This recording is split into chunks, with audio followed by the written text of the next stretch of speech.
Criminal background ఉన్నటువంటి రేవంత్ రెడ్డి పోయి అడిగితే పెట్టుబడులు పెడతారా అని చెప్పేసి వాళ్ళు వెరిఫై చేసుకుంటారు. మోస్ట్లీ రాకపోతుండొచ్చు అని చెప్పేసి కొంతమంది విశ్లేషకులు వేరే వాళ్ళు చెప్తున్నటువంటి అంశం. అంటే రేవంత్ రెడ్డిని చూసి పెట్టుబడులు వస్తలేవు. ఇక్కడ హైదరాబాద్లో ఉన్న ఇండస్ట్రియల్ ఫ్రెండ్లీ వాతావరణాన్ని చూసి వస్తున్నాయి. దానికి రేవంత్ రెడ్డికి ఏం సంబంధం లేదు. హైదరాబాద్లో రియల్ ఎస్టేట్ రంగం కాలేదా? కుదేలు అయినా కూడా కొత్తగా పెట్టుబడులు పెట్టే వాళ్ళు అన్ని చూసుకొనే కొంటారు. అయితే ఇక్కడ అందరికి కూడా అర్థం కావాల్సింది ఏంటంటే ఇవి రేవంత్ రెడ్డిని చూసి రావట్లేదు ఈ పెట్టుబడులు. రేవంత్ రెడ్డి పోవడాన్ని మనం అభినందించుదాం. ఒక ముఖ్యమంత్రి కాబట్టి ఆయన మాట ఇచ్చిండంటే ఆయన సహకరిస్తాడు అనే ఒక ఒపీనియన్ అక్కడ పారిశ్రామికవేత్తలకు కలగొచ్చు. బట్ ఇండస్ట్రీ ఫ్రెండ్లీ వాతావరణాన్ని క్రియేట్ చేసింది రేవంత్ రెడ్డి కాదు. ఆయన అన్నట్టుగా చంద్రబాబు నాయుడు కాదు, రాజశేఖర రెడ్డి కాదు. ఆయన ఎవరి పేరైతే తీసుకోవడానికి వెనక ముందు ఆడిండో ఆ కేసీఆరే ఇవాళ హైదరాబాద్లో ఒక ఫ్రెండ్లీ వాతావరణాన్ని క్రియేట్ చేశాడు.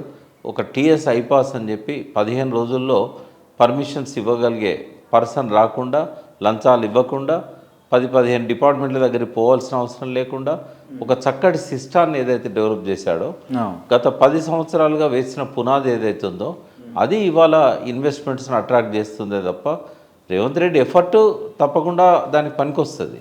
కానీ ఈ వాతావరణాన్ని క్రియేట్ చేసింది కేసీఆర్.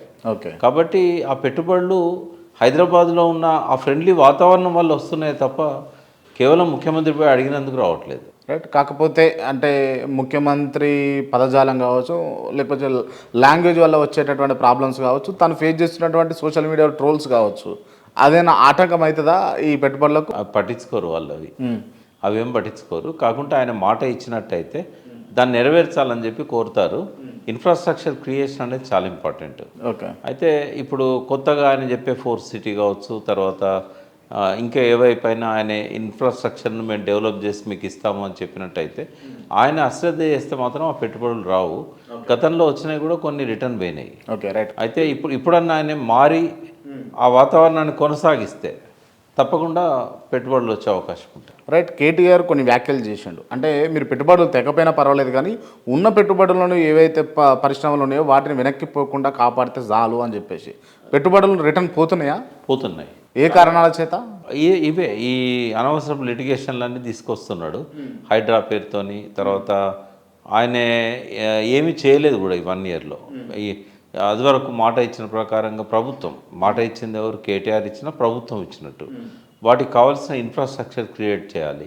తర్వాత ఫార్మాసిటీని రద్దు చేయడం. ఎందుకంటే ఒక ప్రభుత్వం మాట ఇచ్చిందంటే అది కేటీఆర్ ఇచ్చినట్టు కాదు, ఒక ప్రభుత్వం ఇచ్చినట్టు. ఆ ప్రభుత్వం ఇచ్చిన మాటను ఇంకొక ప్రభుత్వంలోకి వచ్చిన ముఖ్యమంత్రి దాన్ని పాటించాలి, దాన్ని అమలు చేయాలి. అది చేయకపోవడమే కాకుండా ఎంతోమంది ఆశల మీద నీళ్లు చల్లి ఫార్మాసిటీని రద్దు చేశాడు. ఇటువంటి వాటి వల్ల పెట్టుబడులు వెనక్కిపోతుంది. రైట్. రాజకీయమైనటువంటి అంశాల గురించి మాట్లాడుకుంటే పర్టికులర్గా పార్టీ బేసిస్లో బీఆర్ఎస్ పార్టీని చూసుకుంటే బీఆర్ఎస్ పార్టీలో కలహాలు ఉన్నాయి, అంతర్గత కలహాలు అంటూ ఉండవు. ఎందుకంటే అది ఒక వ్యక్తి డామినేటింగ్ పార్టీ అది బీఆర్ఎస్ అనేది. KCR dominating party. KCR decision is final. కాబట్టి వాటిలల్లో కలహాలు అనేటివి ఉండేవి, ఉన్నా కూడా నడవయి. కాబట్టి అది ఐకమత్యంతోనే ఉంటుంది.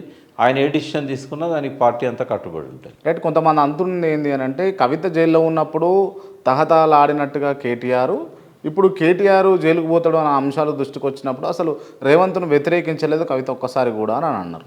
దీనివల్ల ఏమన్నా ఇబ్బంది అయ్యే అవకాశాలు ఉన్నాయా పార్టీకి? రేవంత్ను వ్యతిరేకించలేదని నేను అనుకోవట్లేదు. ఎందుకంటే ఆమె వేరు ఇష్యూస్ తీసుకున్న సందర్భంగా విమర్శించింది. బీసీల ఇష్యూలో ఏదైతే రిజర్వేషన్కి సంబంధించింది కానీ ఏకసభ్య కమిషన్ దగ్గర పోయి ఆమె ఇచ్చినప్పుడు కానీ బయటకు వచ్చి ప్రెస్లో మాట్లాడినప్పుడు కానీ ఆమె విమర్శించాల్సిన దగ్గర రేవంత్ రెడ్డి విమర్శిస్తున్నారు. పర్టికులర్గా అంటే ఈ ఏదైతే ఉందో కేసులు పెట్టడం కావచ్చు, లేకపోతే అరెస్ట్ అవుతారు అని అన్న అంశాలు దృష్టికి వచ్చినప్పుడు పెద్దగా దిగి పర్టికులర్గా ప్రెస్ మీట్ పెట్టినట్టు పెద్దగా కనిపించలేదు ఎక్కడ కూడా. అని పెట్టలేదు. బట్ పార్టీ నాయకులు మాట్లాడుతున్నారు కదా దాని మీద.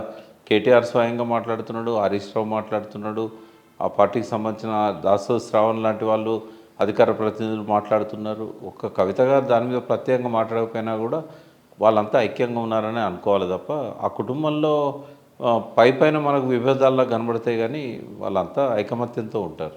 రైట్. అంటే ఈ కొంతమంది పర్టికులర్గా క్లియర్గా మీకు అక్కడ దాచేదేమో లేదు, ఓపెన్గా చెప్పాలంటే కవితకు కేటీఆర్కు మధ్యలో కోల్డ్ వార్ నడుస్తూ ఉంది అని చెప్పేసి నిజమా? అట్లా అనుకోవట్లేదు నేను. కోల్డ్ వార్ అనేది ఏం లేదు అక్కడ. ఇప్పుడు ఆమె జైల్లో నుంచి వచ్చిన తర్వాత కొంతకాలం రెస్ట్ తీసుకొని మళ్ళీ తన కార్యక్రమాలు యథావిధిగా స్టార్ట్ చేశారు. ఓకే. తెలంగాణ జాగృతిని ఆమె యాక్టివేట్ చేస్తున్నారు బాగా. మొన్న ఈ మధ్య మనం చూసాం, తెలంగాణ తల్లి గురించి రౌండ్ టేబుల్ పెట్టడం. రేపు 31వ తారీఖున నీటిపారుదల అంశాల మీద కూడా ఆమె రౌండ్ టేబుల్ పెట్టారు, నన్ను కూడా ఆహ్వానించారు. ఓకే. కాబట్టి అట్లా అదేదో కోల్డ్ వార్ లాగా మనం చూడాల్సిన అవసరం లేదు. ఆమె జాగృతిని 2007 నుంచి ఎట్లయితే తెలంగాణ ఇష్యూస్ మీద బతుకమ్మను ఒక ఐకాన్గా తీసుకొని ఎట్లయితే చేశారో, ఆ జాగృతికి మళ్ళీ జీవం పోస్తున్నారు. ఆమె ఒక ఇండిపెండెంట్గా ఎదగాలనుకుంటున్నారు.